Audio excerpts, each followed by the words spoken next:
The ground shook before anyone saw the truck. That was the first sign that something was wrong. Out on the edge of the Double Crest Ranch, the dust rose in a long, trembling line as the livestock hauler rattled its way down the rocky Wyoming road. Inside the main yard, John McCrae stepped out of the barn, wiping sweat and grease from his weathered face. He squinted at the incoming truck, feeling a strange knot tighten in his chest. He needed a miracle today. Instead, he felt like trouble was rolling right toward him. John was 58 years old, and every one of those years showed in the bend of his back and the slowness of his walk. His ranch had been in trouble for years. The cattle weren't moving well, the grazing land was drying out, and the bank had made it clear that one more bad season would end everything. So John had taken the last of his savings and ordered what he hoped would save his family's future: a fast, sharp quarter horse trained for cutting and herding. The breeder promised it would move like lightning, quick enough to push stubborn cattle and agile enough to round up strays from the toughest canyons. If that horse did its job, the herd could be brought in on time, and John could pay the overdue note before the bank took the land. But if anything went wrong, if even one piece fell out of place, he would lose everything he and his late wife had built. His daughter Emily stepped onto the porch with a cup of hot coffee between her hands.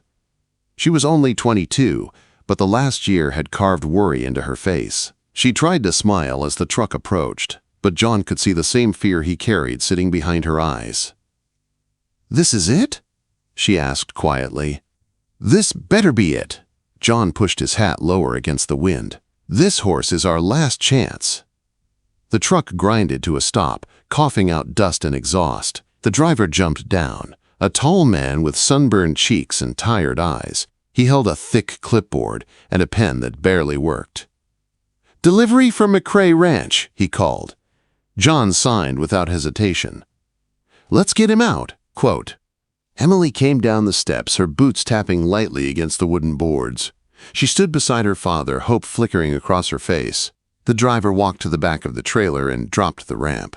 The heavy metal echoed across the yard. John leaned forward, expecting the sleek shape of a trained quarter horse. Something young, bright-eyed, and ready to run. But what stepped out of that trailer made his jaw fall open. A hoof the size of a dinner plate hit the ramp with a deep, hollow thud.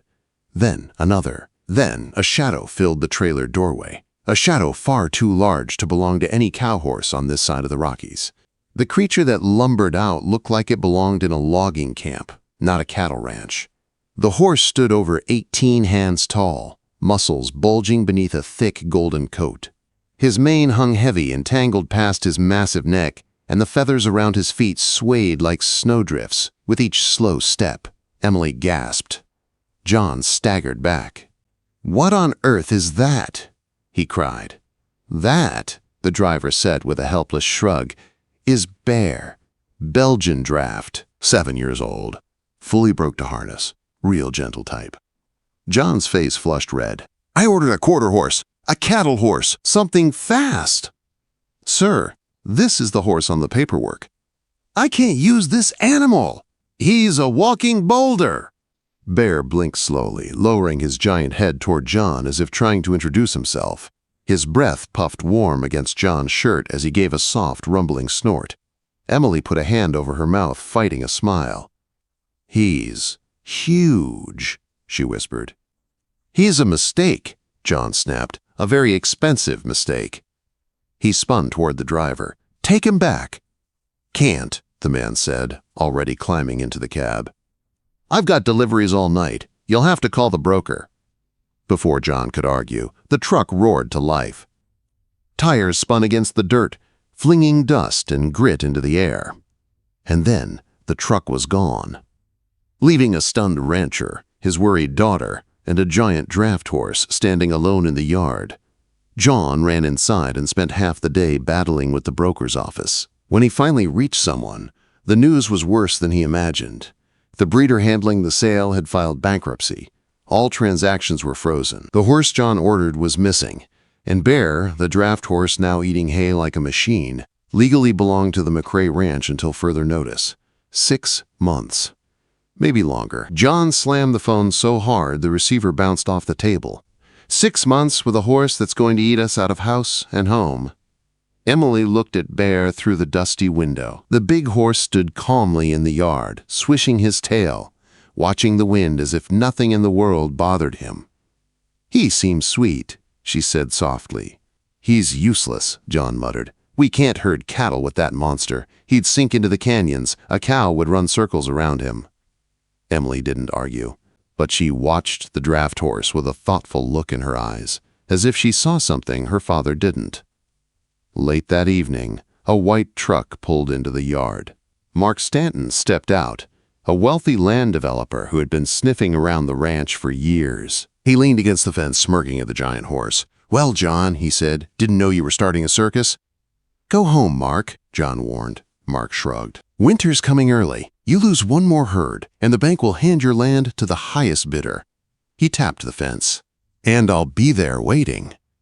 He drove off, leaving John standing alone in the fading light. Behind him, Bear let out a deep, slow whinny. Emily touched her father's arm.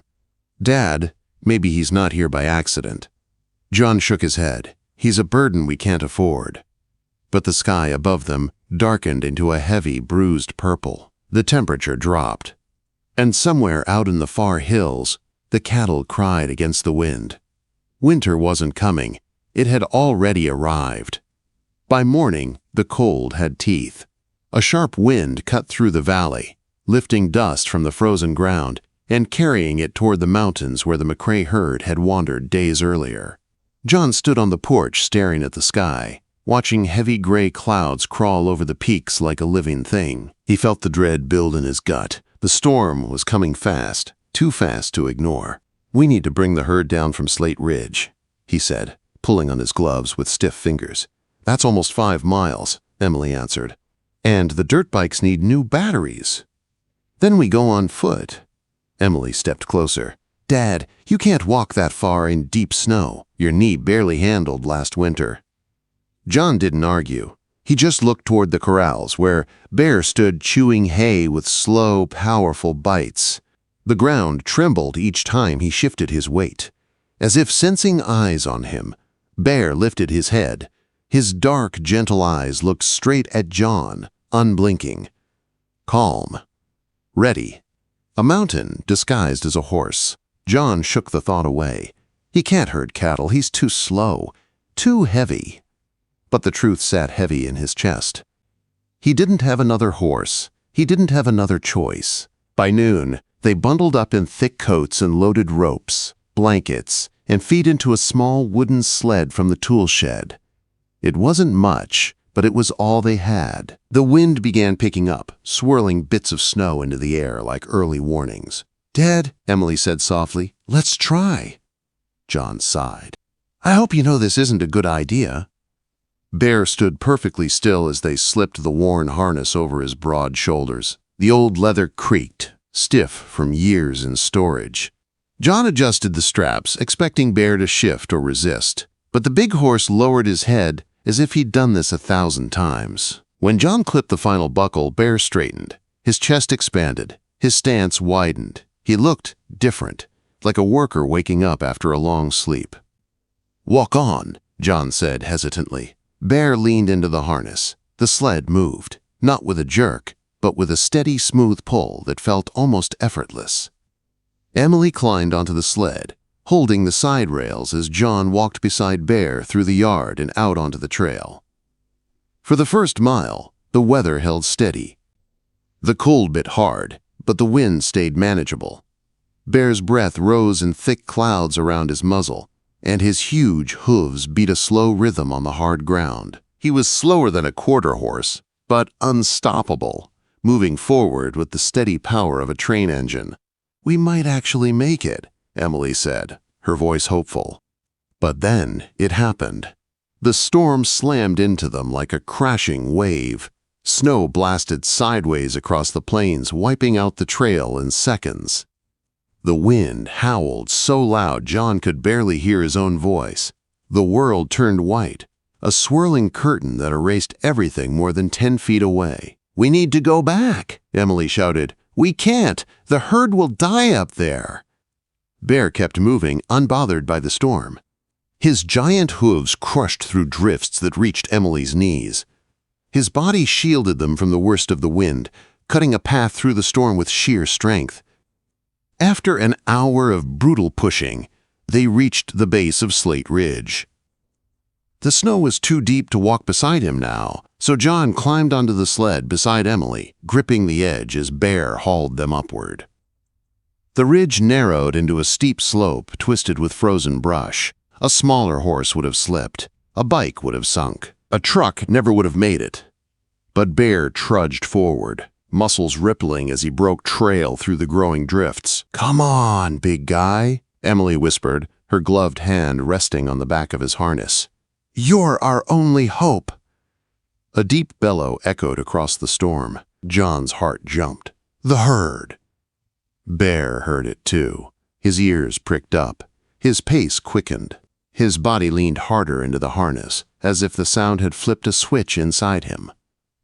15 minutes later, they reached the top of the ridge, and John's heart sank. The herd was huddled tight near an outcropping of rock, packed together in fear. Snow had drifted up around them so high that half the cows stood in pits nearly to their shoulders, unable to move.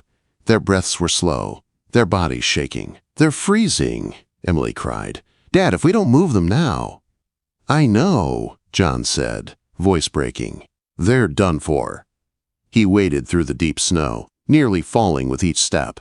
"We need a trail out of here." He turned to Bear. The horse watched him, nostrils flaring, steam rolling off his neck. "Trail," John said, pointing ahead. Bear stepped forward. He plowed his chest into the drift, pushing snow aside with raw strength. Inch by inch, he carved a trench leading away from the trapped herd. Emily began breaking open hay bales, scattering feed along the path. "Come on!" she shouted to the cattle. But the herd didn't move. They were too cold, too tired, too stuck. John felt panic claw at his throat. "They won't follow. They don't have the strength." Then Bear turned. He walked straight into the heart of the herd. The cows flinched, afraid of the giant pressing into their circle. Bear didn't push them. He didn't scare them. He simply stood there, warm and huge, letting the cows feel his presence. Then he turned around, lowered his head, and began walking toward the trench he'd carved. He didn't look back. Until he did. One cow stepped forward. Then another. Then all of them. "They're following him," Emily whispered, awe filling her voice. "Dad, he's leading them out." Quote, hour after hour, Bear widened the trail, guiding the herd down the ridge through choking snow and brutal winds. When the path grew too narrow, he pushed through it. When the drifts grew too deep, he dug through them. He moved like he carried the ranch on his back. And maybe he did. But the hardest part was still ahead. To reach home, they had to pass through a narrow ravine known as Hunter's Pass, and when they reached it, John felt his stomach drop. A wall of snow and fallen trees blocked the entire passage. The herd froze behind them. Emily grabbed John's arm. "Dad, we can't get through that." Bear stood trembling, steam rolling off him, sides heaving. Even he looked unsure. John felt hope slipping away, until headlights suddenly glowed through the storm from the other side of the blockage. A vehicle engine rumbled. A snowcat. Then, a man climbed out. Mark Stanton, the last person John ever wanted to see. Mark Stanton fought his way through the storm, leaning into the wind as he shouted across the wall of snow and broken timber blocking the pass. His voice echoed between the canyon walls. "John, is that you?" John shielded his eyes from the blowing snow. "What are you doing out here?" "My ranch hand spotted movement on the ridge," Mark yelled back. "Saw your tracks, too. I brought the snowcat, but it can't push past the trees. They're jammed together like a plugged drain." The herd pressed close behind Bear, anxious and stamping. They couldn't stay there. The storm was picking up strength again, swirling hard and fast. Time was running out. "We're stuck," John shouted. "If we don't clear this pass, the herd freezes out here." Mark pointed at the snowcat. "The blade can move snow, but not those pines." They're wedged under rock. John looked at the fallen trunks. Some were thick as telephone poles. Even if he and Emily had all night, there was no chance they could cut through them in this storm. His heart sank. Emily grabbed his arm. "Dad!" "Look." Bear was staring at the blockage, not with fear, with focus. His head lowered, his ears pinned forward like he saw a challenge instead of a disaster. John whispered, "He can't. He's exhausted." But Emily was already pulling the heavy logging chains from the sled. She struggled through the snow toward Bear and laid a hand on his neck. "He's not done," she said softly. "He knows we need him."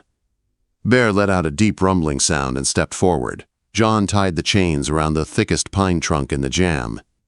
The metal was ice cold in his hands, and his fingers burned as he fastened each hook through the frozen links. He looped the other end around Bear's harness, tightening it with shaking hands. John leaned his forehead against the horse's neck.